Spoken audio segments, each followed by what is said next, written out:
said to myself, because I was just dumb at the time, I was green. I said, oh, brake fluid, transmission fluid, same thing. Don't worry about it. It's all going to do the same thing. You know. Some of y'all probably would have did the same thing. Okay. So I poured it in there. I drove on to work. At the time, I was working at Newville on Chenal Parkway, Financial Center Parkway. And so I was coming from work, pulling out of the parking lot. There's a light as you're coming out of the parking lot at Newville. And I was pulling out, and the light turned red. I hit my brakes, but I did not stop. And I go halfway out into the middle of the street. Now, if anybody knows anything about that area of Chenal Parkway, you know that there's a lot of traffic there around 5 o'clock in the afternoon. By the grace of God, I was not hit, but I rode on home, and I would have to pump my brakes several times, 15 seconds prior to me stopping in order for me to stop in order to get home safely. And I'm coming down Chenal Parkway, you know, I got hills and all that stuff, and so I'm like, oh, Jesus. And so I get home, and I'm like, what is going on with my brakes? So I take the rest of the transmission fluid. I pour it down into my brake reservoir, right? So I'm thinking, okay, I guess I didn't put enough, but the leak has gotten a little bigger. I don't have the money to get it fixed now, so I just take this little transmission fluid, pour it on in there. So I took my vehicle the next day to a family mechanic because he would take care of us. He would hook us up, named Lacey.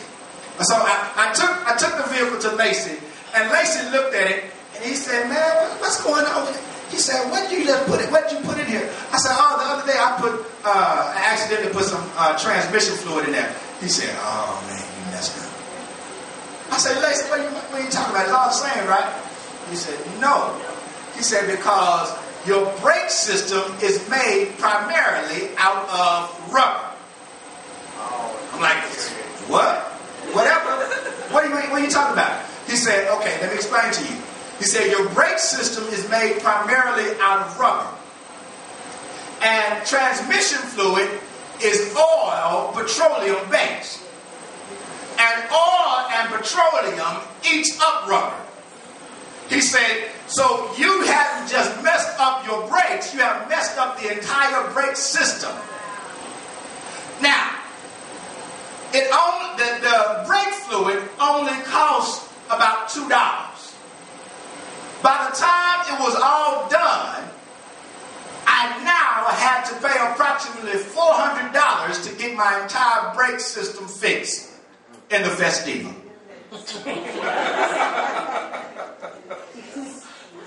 And it all happened is because there was nothing wrong with the transmission fluid. Transmission fluid was good. It does what it was created to do or designed to do. But I put the transmission fluid in the wrong place. And because I put the transmission fluid in the wrong place, it messed up something that was very costly. The same is with sex. Sex is very good. It was designed for a purpose, for excitement and procreation. But if you put sex in the wrong context, you will end up having to replace some stuff that is very valuable. And for some people, it will take a lifetime. Oh, Jesus. That was a good illustration there. Now, sex is so important to God. God thinks so much about sex that it is the only subject that has an entire book of the Bible dedicated to it, exclusively, which is the Song of Solomon. A lot of preachers stay away from Song of Solomon because it is such an erotic, passionate book. It is a book strictly about sexuality and lovemaking.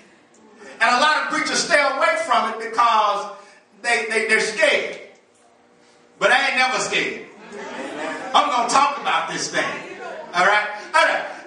Now, in Song of Solomon, he mentions love quite a few times. Solomon mentions love quite a few times. Now, the writer of Song of Solomon, of course, is Solomon. And Solomon was should know about sexuality and lovemaking. Because Solomon had 700 wives and 300 concubines or live-in hookers. So Solomon wasn't a little freak, he was a big freak. And so if anybody should know anything about lovemaking, it should be Solomon. However, in the book of Song of Solomon, he's not dealing with the 700. He's not dealing with the 300. He's dealing with one woman that he has fallen passionately in love with. All right. In chapter 1 of Song of Solomon, they're flirting, and Solomon is wanting some sugar. And the woman, she's flirting right back, and she's daydreaming. She wanted him to come and ask her for some sugar. And so Solomon comes asking for some sugar. She say, why should I give you some sugar? She say, why should I allow my flocks to go feed? Because where else have you allowed your flocks to feed? In other words, she was talking about the teeth when she talked about the flocks. Because the teeth were a euphemism for sheep. And she said, okay, who else have you been kissing? Why should I be one who you kiss and leave? Solomon said, he began to start macking. He said, girl, stop playing. You know you want some of this shit. He began to talk to her. And he began to tell her how beautiful she is. He began to talk to her. He said, your eyes are like fish pools. He said, your neck is like a tower. He says, your belly is like a bunch of wheat. Did you hear the little story about Maxie? Y'all remember that song? Okay. All right. So he began to talk to her, and he begins to talk to her so smooth. And he at one point while he's talking to her, he said, girl, you're so fine, I can't even look at you. Solomon was a bad boy. He was a bad boy. And watch this. The girl she said, I was asleep on my bed, and I woke up looking for the one whom my soul loves. Simply because Solomon had gotten her excited. All right. And so we learn from the Song of Solomon that a haba or sexuality for women is different than it is for men. Because for women, it is emotional and is based upon what she hears. For men, it is physical and is based upon what he sees. All right, we got that? For women, sexuality is primarily what? Based upon what? What she hears. For men, sexuality is primarily what? Based upon what?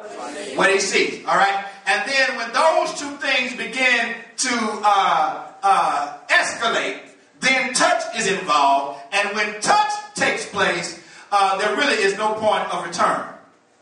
Song of Solomon is a powerful, powerful book. I'm telling you, it's a powerful book. I'm going to tell you how I know it's powerful. When my wife and I were dating, we were courting. I think I told y'all this. Did I tell y'all this? Did I tell y'all? Okay. We were dating, right? And somebody put us up on Song of Solomon. And so we were sitting there reading Song of Solomon. She was reading the female parts, I was reading the man parts. And we were like, what? Is that the Bible? Now, we were courting, right? We were just engaged. Now, I'm a preacher. We both on the prayer ministry. And then when we would start reading this, now, she was being turned on by what she was hearing. Because I was reading in my Barry White voice. Now, I'm being turned on by what I see because as I'm watching her read, and so things begin to happen, and so as we read, our hands begin to touch. Our hands begin to touch, and we got a little closer. So move a little closer. So we start moving a little closer, and then something happened. And when something happened, I say, no, I gotta go. I took out for the door because Paul told Timothy, he said, flee, you flood.